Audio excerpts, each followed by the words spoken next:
Hi guys, so I made a bit of a discovery. So if you see my previous videos, I would always do mortgage calculations for engineers, nurses, or blah blah blah. I'm going to show you real quick on a house that you can be able to afford out of state, making $18 an hour.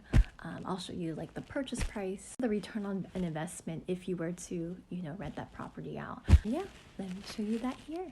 So here I am taking it old school with some pen and some paper, but here we are making $18 an hour. You have no debt, so that means you're not paying for your rent. You don't own a house, you don't have to pay for your car or credit cards or anything like that. And let's say your FICO score, it's at greater than 660. The max debt to income ratio with that credit score could be 49.99%. You can calculate the debt to income ratio yourself. That's your total monthly debt divided by your total monthly income. And so in this example, let's calculate our monthly income. So with $18 an hour, let's say you work full time, so that's 40 hours a week, times there's 52 weeks in a year. And so for the entire month, you'll be making $37,440. That'll be your total gross income without taxes. All right, so that gives us the annual income. Let's find the monthly income. $37,440 divided by 12 months, that gives you a monthly income of $3,120. To get your monthly max debt, you would have to multiply the $3,120 monthly income by your debt to income ratio, and that will be $1,000. Let's say this number includes taxes, insurance, and HOA if applicable. That's what it says in those tiny little words there. And so from here, we're just going to map out our inputs that we're going to be putting into our mortgage calculator. The mortgage calculator will help us find our loan amount. I'll show you what a mortgage calculator looks like, but it's not your regular old calculator. It definitely has a bunch of random buttons in it. In this example, you have your amount, interest, term, and payment.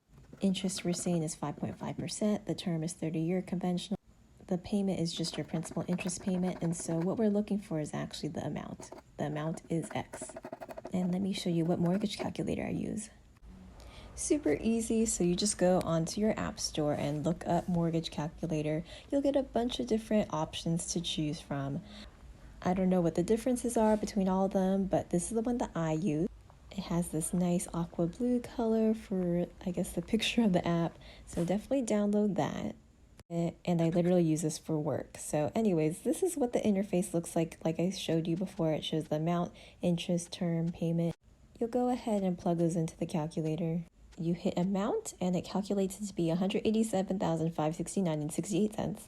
That gives you the loan amount, but we want to determine what the purchase price is, what we can afford. In this example, we're actually working backwards, but normally we determine the loan amount from the percentage of the purchase price. Most of the time for investment properties, the down payment is 25% of the purchase price, and then so that means the loan amount is 75% of the purchase price. Let me write this out for you. So our loan amount is $187,569, right? That's what we determined from the calculator. And let's say our down payment we want to put is 25%. That means our loan is going to be 75% of the purchase price. I determined that from 100% minus 25%, the down payment equals the 75%. You can see the math over here. I also noticed my nails are really gross, so if anyone wants to chip in to help me fix my nails, that'd be amazing.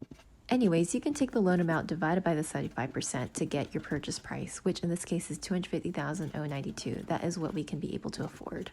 To determine your down payment, you take your purchase price multiplied by the amount of down payment, which is 25%, and then you'll get $62,523. That will be how much you're putting down to buy the property.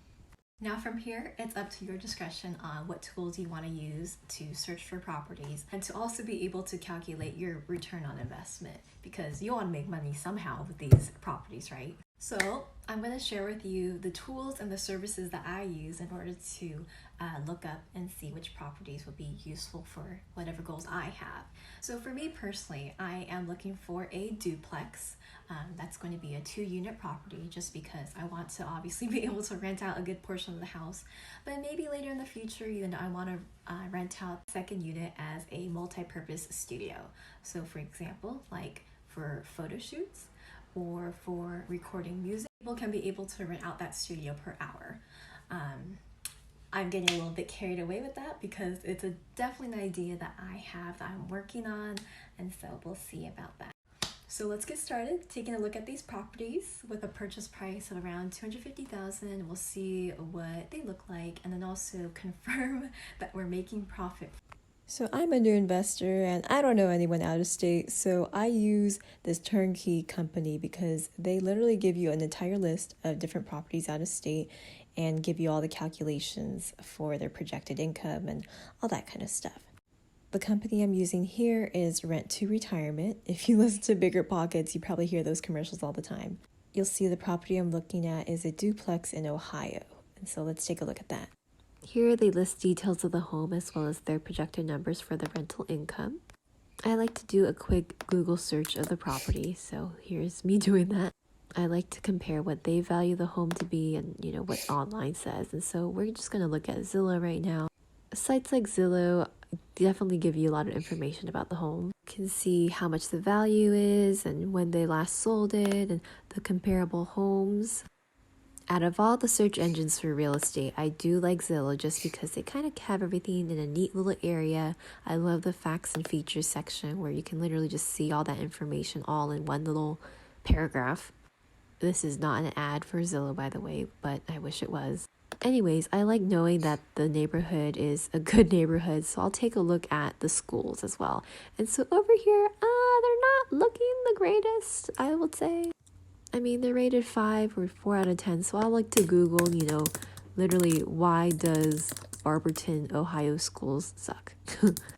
To me, I treat education as a demographic. If you have a community with a good educational system, I believe that that area is also more affluent as well.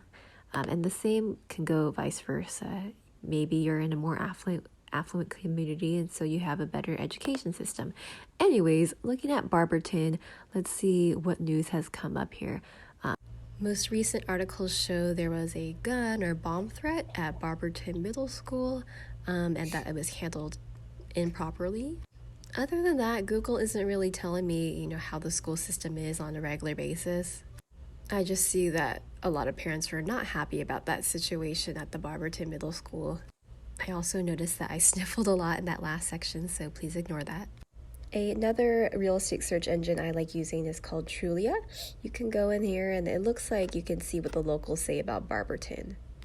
It's nice because instead of looking at pictures and determining yourself what's useful, you could get a taste from the community. These are a little bit older, I guess, in the reviews, but overall, it looks like Barberton is a relatively friendly neighborhood. Someone said it was decent. People who have grown up there, they're still over there and they love it. For some reason, there's like a good amount of posts about dogs, and it's a very family-centered area. So that's Trulia reviews. If you want to look at more data-driven numbers, then you can go onto citydata.com and it'll literally give you all the statistics and everything about the population, the demographics, just basically the whole entire community. You can see on this map that it gives you an idea of the median household income. They even give you whole pie charts of the different races in Barberton. And then if you scroll down, it even breaks down the crime rates in Barberton by year. Literally each year for each different types of crime. I mean, here it looks like crime has lessened, but it does show that crime in Barberton is more than the U.S. average. Wow, it gives you so much more information. There's unemployment by year. You can also see what schools are around the area, like the universities, hospitals. I like this section of the data because it has more pretty pictures, but it has information about the marital statuses, the population for 25 years and over in Barberton, travel time to work. Oh my gosh, so many things. Presidential election. So I guess, political status. Wow, this chart is just full of a bunch of stuff for employment and payroll as of March 2019, and it shows you the payroll for each different fields of work. Let's see, what is this? Okay, TV shows.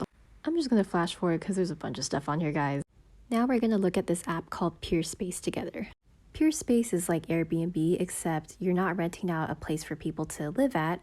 You're renting out a space for creatives to use as like a photo studio or a recording studio, and they pay per hour.